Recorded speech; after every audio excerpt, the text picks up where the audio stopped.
저희 오늘 함께 보실 말씀의 제목은요, 세 사람의 옷을 입은 공동체입니다.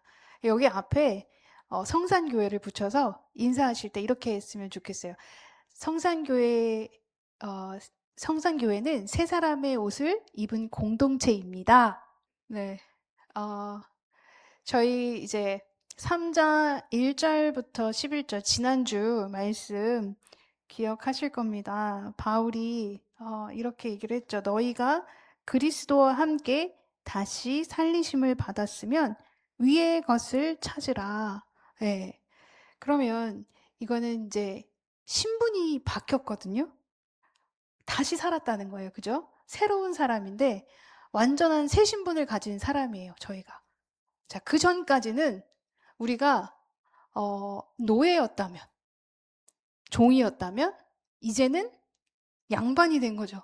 로얄 패밀리. 로얄 패밀리. 예. 그래서 이제 예수님의 그 아들 되심과 동일하게 저희 역시 입양된 아들이 되었습니다. 그래서 우리는 이제 로얄 패밀리가 되었어요. 예, 로얄이 되었는데 아직까지 그 밑에 있는 저 밑바닥 노예 생활을 못 벗고 그 낮은 생활을 계속 기억하며 그것을 바라보는 게 아니라 이제 뭐라고 해요? 위에를 생각해라. 너희가 아들들이니 새 사람을 입었으니 위의 것을 생각하라. 이거죠. 예. 이미 로얄 패밀리가 됐는데, 진짜 그 상위층에 있는 그 소수의, 양반이 되었는데, 왜 굳이 다시 노예로 가려고 하나, 이거죠. 예. 자, 여러분은 누구다? 로얄 패밀리다. 로얄. 예. 그냥 양반이다. 이렇게 할까요? 양반이다. 예. 네, 그래서 여러분들이 이제 예수님과 함께 죽고 함께 사는 아들들이 되셨다는 거예요. 근데 더 이상 옛것에 머무를 필요가 없다는 거죠. 그래서 옛사람을 버리고 새 사람을 입어라. 이 얘기가 1절에서부터 11절까지 있었어요. 그리고 나서 뭐라고 시작하냐면 그러므로라고 시작을 해요. 그러면 여러분 그러므로라는 이 접속사가 무슨 뜻이에요? 연결이 되는 거잖아요. 예. 그러니까 이제 결론으로 치닫는 거죠. 예. 그러니까 너희가 로얄 패밀리고 새 사람을 입었으니까 이제 너희는 어떻게 해야 돼? 어떤 옷을 입어야 돼? 하니까 여기 새로운 옷을 소개해 주는 거예요. 어떤 옷인가 봤더니 하나님이 택하사 거룩하고 사랑받는 자처럼 긍휼과 자비와 겸손과 온유와 오래 참음을 옷 입고. 네. 새로운 옷이에요. 네. 그리고 누가 누구에게 불만이 있거든 서로 용납하여 피차 용서하되 주께서 너희를 용서하신 것 같이 너희도 그리하고. 네. 자, 여러분 여기에서 우리가 뭘 알 수 있냐면 지금 12절, 13절에 이 새로운 옷에 내용이 나열이 되어 있어요. 긍휼, 자비, 겸손, 온유, 오래 참음 이런 옷을 입으래요. 그리고 서로 용납하고 피차 용서하고 이렇게 하래요. 근데 여러분 이 내용들이 사실 세상에서도 하는 것들이잖아요.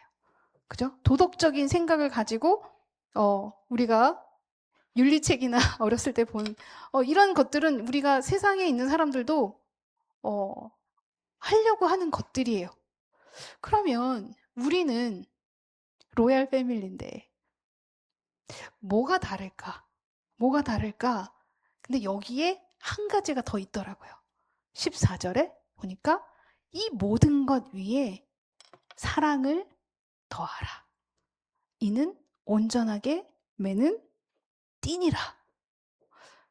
제일 먼저 눈에 들어오는 게 여기서 어떤 단어세요? 14절에서 어떤 단어가 가장 먼저 들어오시나요? 역시 훌륭하시네요. 저는 띠가 들어오더라고요. 왜 띠일까? 왜 띠일까라는 생각이 제일 먼저 들어왔어요. 생각해 보면요. 항상 이 성경에 있는 내용들에서 예를 들 때 어떤 예를 들면 그건 항상 그들이 이해하는 방식에 가장 적합한 이해예요. 그죠? 그럼 그들이 지금 바울이 띠라, 이게 띠다, 이걸 온전하게 매는 띠다라는 얘기를 했다면 이게 그 사람들 귀에는 그거 딱 이렇게 되는 거죠. 예. 왜냐하면 생각해 보세요. 그 당시에 어떤 옷을 입었을까요? 이런 자켓을 입었나요? 치렁치렁한 긴 옷들을 입었죠. 예. 그리고 단추가 있었나요? 아니에요. 그냥 이렇게 예, 끈으로 묶었어요. 자, 그러면 끈으로 이렇게 맨다는 그 끈의 기능은 뭐냐면 여러 가지 흩어진 옷들을 동요 매는 거예요. 그죠? 그러면 흐트러짐이 없이 이제 내가 어떠한 상태겠어요? 나 준비됐어. 나 이제 할 거야. 이거예요. 자, 그러면은 뭘 하겠다는 거예요? 온전하게 사랑을 이제는 해보겠다는 그 의지가 담겨져 있죠. 네. 그러면 사랑의 띠라고 했잖아요. 앞서 말한 덕목들의 사랑이 없었어요. 근데 이 사랑의 역할이 결국 온전하게 다 묶어주는 역할을 하는 거구나 라고 우리가 생각을 할 수가 있어요. 이게 이 전의 것의 덕목들은 사랑이 없으면 사실 흩어질 수 있는 것들이구나 이렇게 생각할 수 있죠. 자, 그러면 이 모든 것 위에 온전하게 온전하게라는 거를 우리가 어떻게 해석해야 할까? 이게 직역을 하면 완전함을 이루는 결속. 이렇게 묶는다는 거예요.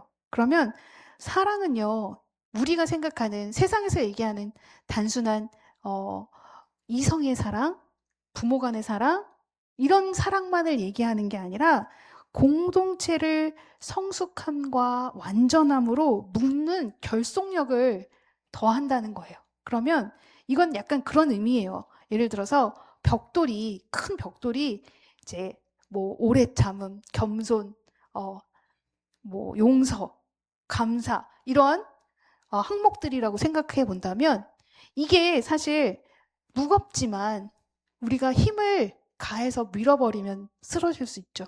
네? 근데 사랑이라는 시멘트로 이거를 다 붙이는 거예요.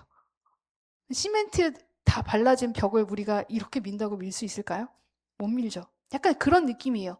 그러니까 이 모든 것 위에 시멘트의 사랑을 더해서 온전하게 결속력 있게 함께 연합해서 이제는 준비해라. 이제는 함께 할 준비를 해라.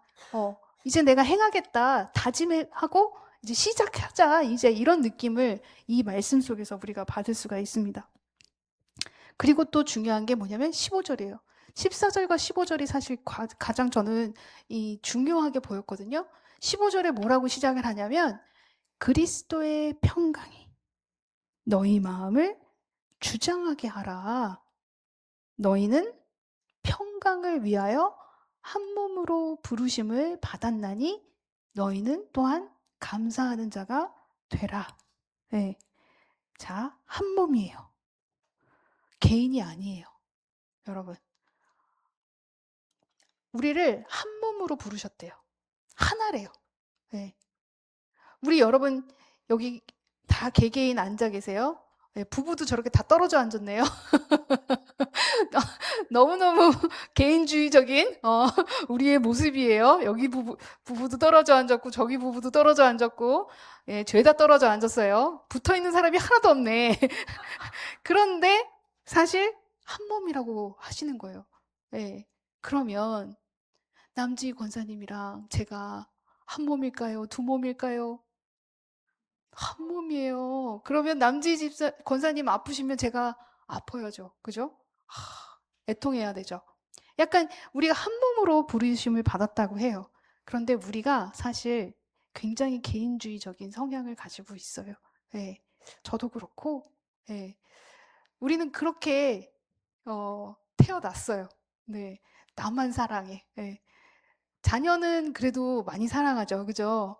자녀 말고는 내가 중요하지. 나부터 살아야지. 이런 게 우리가 강한데 하나님께서는 계속해서 뭘 얘기하시나 봤더니 연합, 함께 이런 거를 강조하세요. 제가 여러 가지 이렇게 굴곡 있는 삶을 살면서 어르신들 앞에서는 참 창피하고 부끄러운 얘기지만 저도 나름 굴곡이 있었습니다.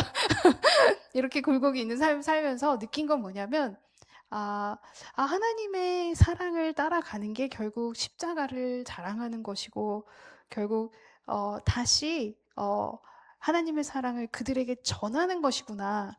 여기까지는 잘 됐는데 이 공동체가 저한테는 사실 그렇게까지 크게 와닿지는 못했던 것 같아요.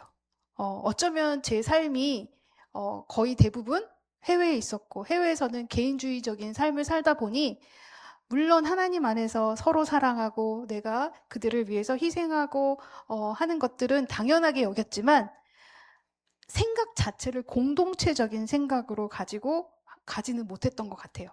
그런데 너무 놀라운 건 최근에 제 마음에 이 공동체라는 단어가 엄청 뜨겁게 오기 시작하는 거예요. 제가 이런 애가 아니거든요. 그래서 놀랐어요. 내가 왜 이러지? 왜 내가 이 공동체, 이게 저에게 가슴에 크게 와닿는 거예요. 그러면서 생각한 게 뭐냐면, 하나님이 이제 나에게 이런 마음을 주셨구나. 제가 스스로 가질 수 없는 마음이니까 하나님이 주신 선물이라고 생각이 들더라고요. 그러면서 자꾸 생각하게 되는 거예요. 공동체를 생각하는 거예요. 근데 그게 꼭 우리 교회만을 생각하는 게 아니라 하나님께서 저에게 주신 사역을 보면 지금까지 이게 뭔가 연결고리가 있잖아요. 그죠? 우리가 항상 하나님께서 우리를 이끌어 가실 때 보면 그냥 갑자기 하시는 게 아니라 뭔가 지속되는 게 있어요. 지속되는 것들을 보면 저는 항상 담을 넘어서 다른 교회와 연합하고 함께하고 이런 것들이 제 그 사역 속에 항상 있었고 이게 멈춘 적이 없었던 것 같아요. 그러면서 하나님은 암암리에 저에게 계속 얘기를 하셨던 것 같아요. 담이 있는 교회가 아니라 담을 넘어선 교회. 그 공동체. 그 공동체는 우리 교회가 아니라 더 크게는 이 지역이 될 수도 있고 더 나아가서 그냥 내가 짐을 져야 되는 그 모든 공동체를 얘기하는 거죠. 네. 그 공동체가 이 평강이 너희의 마음을 주장하게 해라. 그러니까 결국 이 그리스도의 평강이 뭔가 여기서 우리가 한 몸으로 부르심을 받았는데 도대체 그리스도의 평강이 너희 마음을 주장하게 하라고 한 게 뭘까? 이거를 우리가 보면은요. 하나님이요. 성도들을 분열시키는 하나님이 아니시죠. 항상 하나님은 어떻게 하세요? 함께 모음 이렇게 얘기하시잖아요. 그리고 우리가 그리스도의 머리를 두고 서로가 너희가 연결이 되어서 함께 자라라고 하세요. 그러면 우리는 이 한 몸으로 부르심을 받은 것으로 이 그리스도의 평강을 우리의 마음에서 주장하게 하려고 하는데 그러면은 도대체 그리스도의 평강이 도대체 무슨 것을 의미하는가? 그죠? 예? 생각하게 되잖아요. 평강이 단지 평안한 마음을 얘기하는 걸까요? 아니라는 거예요. 여기서 얘기하는 평강은요. 하나님으로 인하여 우리가 화목하게 되는 거예요. 예수님께서 그 화목의 대속물로 이 땅에 오셨던 거예요. 우리는 예수님 없이는 하나님과 화목할 수가 없었어요. 화평 관계를 이룰 수가 없었어요. 왜냐하면 하나님은 저기 위에 계시고 우리는 아까 우리 신분이 어땠어요? 저기 밑바닥에. 네. 그래서 만날 수가 없어요. 우리는 하나님의 생각을 알 수도 없었고요. 하나님도 우리를 그냥 긍휼히 여기시지만 너무 밑바닥에 있어서 당신의 사랑을 우리한테 보여주실 방법이 없으셨어요. 그래서 하나님께서는 예수님을 이 땅에 보내주신 거예요. 평강의 도구로, 연합의 도구로. 자, 보세요. 그러면 이 그리스도의 평강이 의미하는 거는 에베소서 2장 14절에 그는 우리의 화평이신지라. 결국 이 평강을 말씀하시는 건데 도대체 이 화평을 어떻게 이루셨나 보니까 골로새서 1장 20절에 뭐라고 하셨어요? 그의 십자가의 피로 화평을 이루셨다는 거예요. 그리스도의 화평은, 평강은 결국 이 십자가의 피로 이루셨구나. 네. 그래서 우리에게 그 평안, 화평, 평강을 주신 거예요. 뭐라고 하세요? 요한복음 14장 20절에 다 같이 한번 읽어볼까요? 시작. 평안을 너희에게 끼치노니 곧 나의 평안을 너희에게 주노라. 네. 예수님을 우리에게 주신 거예요. 우리가 예수님 때문에 이 평강, 화평, 이거를 처음으로 알게 된 거예요. 아, 연결해 주셨구나. 나를 십자가로 당신과 함께 연합하게 해주셨구나. 그러면 이 그리스도의 평강의 의미는 하나님과 인간 사이에 막힌 담을 예수님이 허물어 주셨고, 유대인과 이방인 사이에 막힌 담을 예수님이 허물어 주셨고, 지금 우리 여기 안에서는 뭐 우리와 밖에 믿지 않는 이들을 허물어 주셨고, 또 모든 관계 속에서 그리스도의 평강이 우리를 연합하고 화평관계로 화목하게 해주셨다는 거예요. 그럼 사람과 사람 사이에 막힌 담도 허물어 주시고 사람과 하나님의 사이에 막힌 담도 허물어 주신 그 그리스도의 평강이 우리 안에 가득 차야 한다는 거예요. 그걸 주장하게 하라 얘기했죠. 자, 너희 마음을 주장하게 하라. 우리의 생각이 우리를 주장하게 하는 게 아니라 그리스도의 평강이, 그리스도의 그 십자가에 연합하게 하는, 결속력 있게 하는 그 평강이 너희의 마음을 주장하게 하라. 너무 중요한 거예요. 그죠? 근데 그 목적이 뭐예요? 한 몸으로 부르심을 입었다는 거예요. 우리가 공동체라는 거예요. 개개인이 아니에요, 여러분. 근데 우린 너무 개개인적으로 살아요. 나만 잘 믿으면 되지. 내가 하나님께 예쁨 받으면 되지. 하나님이 나를 사용하셔서 축복 주시면 되지. 그래서 뭐 십자가 지라고 지면 되지. 그래서 나 하나님한테 사랑받고 나 하나님한테 칭찬받고 그리고 면류관 쓰고. 그리스도인들이 이렇게 내 개인을 위한 십자가를 지는 경우가 너무나 많아요. 근데 여러분, 우리는요 한 몸이래요. 너무 싫죠? 지금 표정이 너무 싫어. 근데 우리가 하나예요, 여러분. 떼어낼 수가 없대요. 예. 한 몸으로 부르심을 입은 우리가 함께 지어져 가는 수밖에 없어요. 그래서 옆에가 잘 못 자라면 나도 그냥 거기 같이 있는 거예요. 예. 그러니까 옆 친구가 잘 자라야 나도 같이 잘 자라는 거예요. 예. 그렇게 생각을 하셔야 되는 거예요. 그래서 함께 지어져 가는 저희가 되었으면 좋겠습니다. 예. 그래서 적용을 하다 보면은요, 우리의 그 갈등 속에서 상황을 우리가 해결하고 그런 힘듦 속에서 우리가 판단하는 기준이 항상 세상에 있었잖아요. 근데 이제는 이 그리스도의 평강이 나를 주장해서 그 주장으로 지금 한 몸으로 연합하게 하는 이게 기준인가? 이걸 우리가 생각해야 한다는 거예요. 그 전에는 내 자존심이 먼저였고, 내 가치관이 먼저였고, 내 감정이 먼저였고, 내가 권리를 주장하는 게 먼저였잖아요. 그런데 물론 그런 것들도 우리의 삶의 기초적인 기본적인 윤리와 도덕이지만 우리가 거기 이면에 더 나아가서 지금 말씀하시는 게 뭐예요? 이 모든 것들이 더 위에 더해서 사랑을 더해야 된다고 하셨잖아요. 아까 말씀드린 것처럼 시멘트를 발라야죠. 사랑의 시멘트를 발라서 탁 묶어버리는 거죠. 그 전 것들에 대해서 우리가 옷을 입어야 되는 긍휼, 자비, 겸손, 온유, 오래 참음, 이 모든 것들이 다 시멘트, 사랑으로 붙이셔야 된다는 거예요. 네. 여러분 어떠세요? 해보실 수 있으시겠어요? 권사님은 계속 즐거우신지 이제 하실 것인지 계속 웃고 계시는데 결심을 하신 것 같아요. 하시려고. 그러면 우리가 질문해 볼 수 있겠죠. 아, 이 선택 속에서 이 선택이 그리스도의 화평을 세우는 결정인가? 아니면 무너뜨리는 결정인가? 어, 나의 것을 이루는 목적인가? 그리스도의 평강을 세우는 목적으로 내가 이거를 선택하는 것인가? 우리가 선택 속에서 이게 결국 나 혼자 개인적인 것인가? 아니면 한 몸이 함께 이루려고 하는 것인가? 우리가 생각해야 한다는 거예요. 또 여기 보시면 너희 마음이라고 했잖아요. 그죠? 네. 너의 마음, 단수가 아니라 복수예요. 그럼 너희들의 마음을 주장하게 하라. 결국 이게 뭘까요? 네.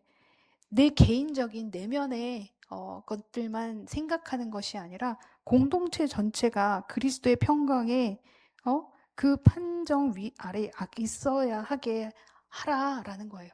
네. 따라서 하나님은요, 성도들이 갈등과 분열이 아닌 그리스도의 통치 아래 화평한 공동체로 함께 자라기를 소망하신다는 거예요. 네. 결국 마태복음 5장 9절에 그 평강케 하는 자는 어떤 복이 있나? 여러분 함께 읽어볼까요? 시작.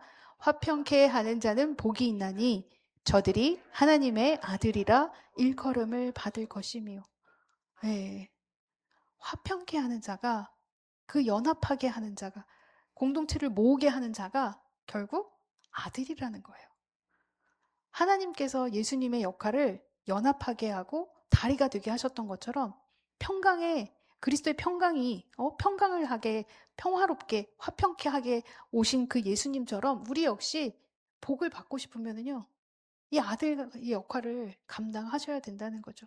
예, 이미 우리는 아들이니까, 예, 이미 새 옷을 입은 자이니까 땅의 것을 생각하는 것이 아니라 하늘의 복을 생각하는 여러분이 되셨으면 좋겠습니다. 예, 정리를 해볼까요? 예, 우리는 지금 새 옷을 입은 선택된 공동체예요. 그죠? 신분이 바뀌었어요. 더 이상 종이 아니에요. 아들이래요. 예, 새 옷을 입었으니까 옛날 옷은 펄이래요. 그게 우리가 배웠던 1절에서 11절까지의 말씀이고, 그 다음 두 번째는 사랑은 모든 것을 완성하는 띠다. 네. 아까 덕목들이 여러 가지 있었죠? 근데 사랑으로 딱 묶어라. 네, 결속력을 다져라. 그래서 성숙해져라. 공동체를 완성해라. 네, 이거예요. 결국 그리스도의 평강, 십자가. 네, 그 십자가로 부르심을 받은 공동체라는 거예요. 그러면 우리는 그 그리스도의 방법으로 통치함을 받고 우리도 그렇게 살아가야 한다는 거죠. 근데 우리가 놓치기 쉬운 게 뭐냐면요.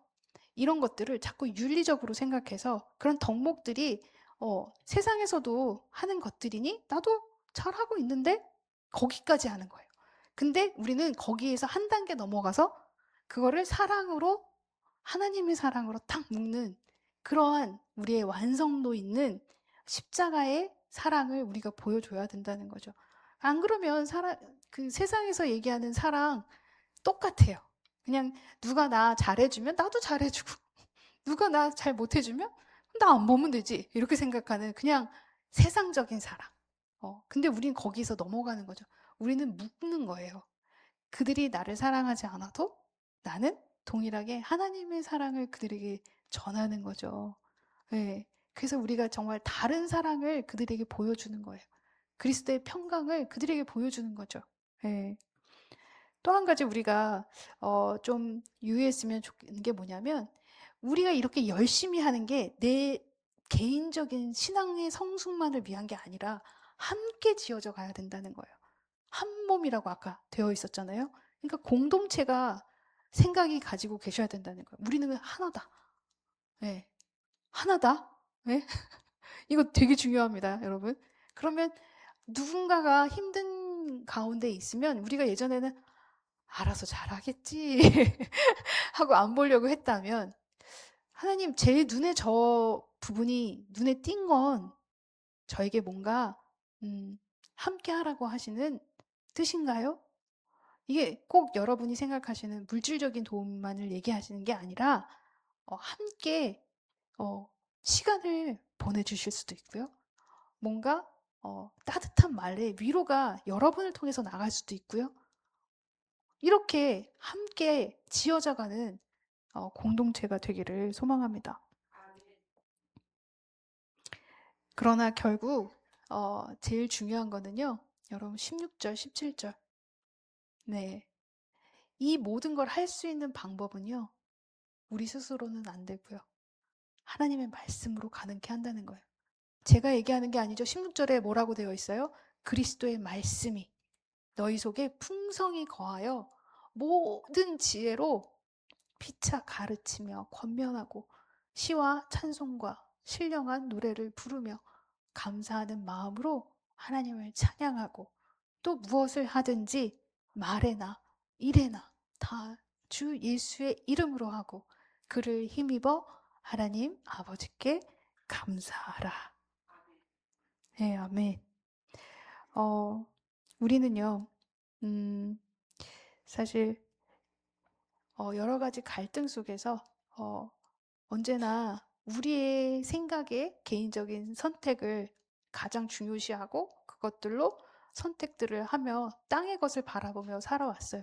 그러나 오늘 이제 새 옷을 입은 아들의 그 직분, 아들의 신분은요, 땅의 것을 생각하는 것이 아니라 하늘의 위의 것을 생각하고 그 위의 것은 결국 그리스도의 평강이다.